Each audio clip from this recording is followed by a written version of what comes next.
Hello అండి, అందరికీ నమస్తే. ఒక మంచి వీడియోతో మీ ముందుకొచ్చాను. మాఘమాసంలో శుక్లపక్షంలో వచ్చే ఏకాదశిని భీష్మ ఏకాదశి అంటాం. మనకి ఈ 2025లో భీష్మ ఏకాదశి ఈ శనివారం రోజు ఉందండి. సో భీష్మ ఏకాదశి అని ఎందుకంటారు, ఆ రోజు ఏ విధంగా నారాయణుని పూజించాలి, అసలు ఎందుకు ఈ ఏకాదశికి భీష్మ ఏకాదశి అని పేరు వచ్చింది, ఇవన్నీ ఈ వీడియోలో తెలుసుకుందాం. పూజ ఏ విధంగా చేయాలి అనేది చూస్తూనే భీష్మ ఏకాదశికి ఉన్న ప్రత్యేకత ఏంటో, ఈరోజు ఏ ఏ పనులు చేయాలో కూడా తెలుసుకుందాం. సో వీడియోని ఎక్కడా స్కిప్ చేయకుండా చివరి వరకు చూడండి. నారాయణునికి ఎంతో ఇష్టమైన తిథి ఏకాదశి. సంవత్సరానికి 24 ఏకాదశులు వస్తాయి. ప్రతి నెల 2 ఏకాదశులు ఉంటాయి. ప్రతి ఒక్క ఏకాదశికి ఒక ప్రత్యేకత అనేది ఉంటుంది. ఆ ప్రత్యేకతనే ఆ ఏకాదశి యొక్క పేరుగా పిలువబడుతుంది. అంటే ముక్కోటి ఏకాదశి, తొలి ఏకాదశి, పుత్రదా ఏకాదశి, ఇప్పుడు భీష్మ ఏకాదశి. ఈ విధంగా ఆ ప్రత్యేకతను ఏకాదశి యొక్క ముందు పెట్టి పిలుస్తారన్నమాట. సో ఈ ఏకాదశిని అంటే మాఘమాసంలో వచ్చే ఏకాదశిని భీష్మ ఏకాదశి అని పిలుస్తారు. అలా ఎందుకు పిలుస్తారు, భీష్మునికి ఏకాదశికి ఉన్న సంబంధం ఏంటి, అవన్నీ ఇప్పుడు తెలుసుకుందాం. ఈ విధంగా ఒక పీఠాన్ని ఏర్పాటు చేసుకొని దానిపైన ఒక పసుపు రంగు వస్త్రాన్ని పరుచుకొని, ఈ విధంగా వెంకటేశ్వర స్వామిని కానీ లేదా విష్ణుమూర్తి లక్ష్మీదేవి ఉన్న చిత్రపటాన్ని కానీ, విగ్రహం ఉంటే విగ్రహాన్ని కానీ ఏర్పాటు చేసుకోవాలి. స్వామికి పిండి ప్రమిదలు అంటే చాలా ఇష్టం. ఈ విధంగా పిండిలో కాస్త బెల్లాన్ని వేసి ప్రమిదలుగా చేసి దీపం వెలిగించాలి. ఒక్కో దైవానికి ఒక్కో ప్రత్యేకమైన ఇష్టం అనేది ఉంటుంది. వెంకటేశ్వర స్వామికి పసుపు వర్ణంలో ఉండేవి అంటే చాలా ఇష్టం. అంటే పసుపు రంగు పువ్వులు కానీ, పసుపు రంగు వత్తులు కానీ, పసుపు రంగులో ఉన్న అక్షతలు కానీ చాలా ఇష్టమైనవి. ఈ విధంగా పిండి ప్రమిదను చేసుకొని వెంకటేశ్వర స్వామి నామాన్ని ఆ ప్రమిదకు దిద్ది పూజలో పెట్టుకోండి. 2 కానీ, 3 కానీ, 5 కానీ, 9 కానీ, ఈ విధంగా మీకు నచ్చినన్ని దీపాలను వెలిగించుకోవచ్చు.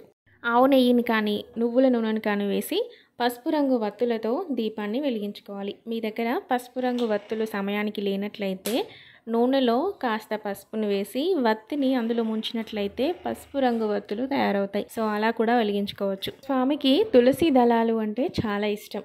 సో ఎంత వీలైతే అంత ఎక్కువగా తులసి దళాలతో పూజించండి. చామంతి పువ్వులు కానీ, పసుపు రంగులో ఉండే ఏ పుష్పాలు కానీ పూజలో ఉపయోగించండి.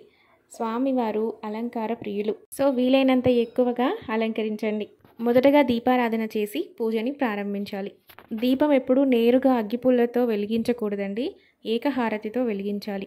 దీపం దగ్గర కొన్ని అక్షతలు కానీ పువ్వులు కానీ వేసి నమస్కారం చేసుకోవాలి. వ్యాసుడు భారతాన్ని మనకు అందించి ఉండొచ్చు, కానీ భీష్ముడే కనుక లేకపోతే అసలు భారతమే లేదు.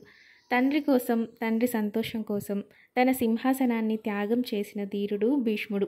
ఆ త్యాగం వృధా కావద్దని పెళ్లి చేసుకోకుండా భీషణ ప్రతిజ్ఞ చేశాడు. భీష్మునికి తను కోరుకున్న సమయంలో శరీరాన్ని విడిచిపెట్టే వరం ఉంది. అయినా కూడా మార్గశిర మాసంలో అంపశయ్య మీద పడుకొని ఉత్తరాయణ పుణ్యకాలం వచ్చేసరికి ఎదురు చూస్తూ ఉండి ఏకాదశి నాడు పరమాత్మలో ఐక్యమైపోయారు. విష్ణు సహస్రనామాన్ని మనకు అందించింది భీష్ముడే. అంత గొప్ప వ్యక్తిని తలుచుకునే విధంగా ఈ ఏకాదశిని భీష్మ ఏకాదశిగా పిలుస్తారు. భీష్మ అష్టమి నుండి భీష్మ ఏకాదశి ద్వాదశి వరకు ఈ 5 రోజులు భీష్ముడిని తలుచుకొని విష్ణు సహస్రనామం పారాయణం చేస్తే చేసిన పాపాలు తొలగిపోతాయి. ప్రతి ఏకాదశికి ఉండే నియమాలే ఈ ఏకాదశికి కూడా ఉంటాయి. దశమి రోజు సాయంత్రం నుండే ఏకాదశి ఉపవాసాన్ని మొదలుపెట్టాలి. ఏకాదశి రోజంతా అన్నాన్ని స్వీకరించకుండా పాలు పండ్లతో ఉపవాసం ఉండాలి. ఆ మరుసటి రోజు అంటే ద్వాదశి రోజు ఉపవాసాన్ని విరమించాలి. ఏకాదశి రోజు ఉపవాసంతో పాటు జాగరణ కూడా చేయాలి. ముసలి వాళ్ళు, పిల్లలు, అనారోగ్యంతో బాధపడే వాళ్ళు తప్ప మిగతా వారందరూ ఈ ఏకాదశి ఉపవాసాన్ని తప్పకుండా ఆచరించాల్సిందే. ఎందుకంటే ఏకాదశి రోజు మురాసురుడు అనే రాక్షసుడు అన్నంలో ఉంటాడు. ఈ రోజున మనం అన్నాన్ని గనక స్వీకరిస్తే మనలోనికి ఆ మురాసురుడు ప్రవేశించి ఆరోగ్య నష్టాన్ని కలిగిస్తాడు. అందుకోసమనే ఏకాదశి ఉపవాసం ఉన్నా లేకపోయినా ఈరోజు అన్నాన్ని స్వీకరించకుండా ఉండడం చాలా మంచిది. ఈ భీష్మ ఏకాదశినే జయ ఏకాదశి అని కూడా పిలుస్తారు. ఈ రోజున ఏ పని మొదలుపెట్టినా కూడా విజయవంతంగా పూర్తవుతుంది. ఈరోజు విష్ణు సహస్రనామం జయంతి కాబట్టి విష్ణు సహస్రనామాన్ని కూడా పారాయణం చేస్తే చాలా మంచిది.